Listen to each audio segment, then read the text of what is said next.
Terima daripada Universiti Surabaya. Surabaya daripada Indonesia. Jadi ada seramai berapa orang ni?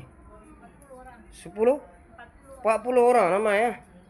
Jadi selamat datang ke Masjid Al-Hasanah, Bandar Baru Bangi, Selangor, Malaysia. Jadi tengoklah apa yang ada di sini.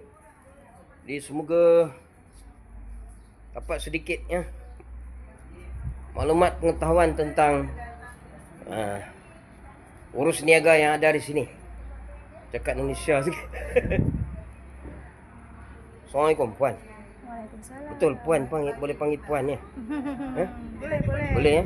Boleh. Sama je kan? Sama. Surabaya dengan Malaysia pun sama je kan, dia panggil puan. Kalau sudah kahwin puan kan? Puan. Yang belum kahwin panggil cik. Cik. Sana Cik. belum kahwin dipanggil apa? Mbak. Mbak. Oh, lain sikit lah sebutannya. Selamat datanglah semua. Tengoklah ya perkembangan di Masjid Hasanah ni. Di sini ada dipanggil Anjung Niaga. Anjung Niaga.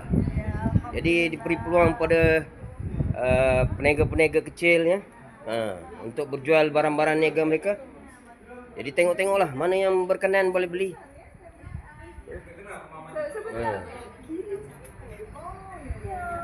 Ketuanya siapa? Oh, ini ketuanya puan. Siapa ketuanya? Ketua rombongan. Ini dia punya Lecturer lah, kita minta lecturer ni. Siapa nama lecturer dia? Kau bukan dari Indonesia, kau sini kan? Bapak lecturer panggil apa bapak? Bapak Ya, pensyarah. Pensyarah di sana dia panggil apa? Dosen. Dosen ni, di sini pensyarah ataupun lecturer lah bahasa Inggeris. Dosen. Jadi tuan nama boleh tahu nama? Muhammad Ilyas. Ya? Muhammad Ilyas. Muhammad Dian. Terima Ilyas. kasih. Ilyas, minta maaf lah saya. Jadi saya ni sudah tua tapi saya suka buat YouTube ni. Jadi selamat datanglah dengan rombongannya. Selamat. Ya, assalamualaikum warahmatullahi wabarakatuh. Ya.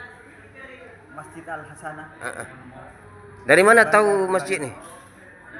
Kami pernah berkunjung ke sini Tahun bila tu? tahun 2023. Oh, 23. Oh, baru lagi lah. Lalu kami cerita. Jadi bagaimana perkembangan ni daripada 2023 tu sehingga sekarang?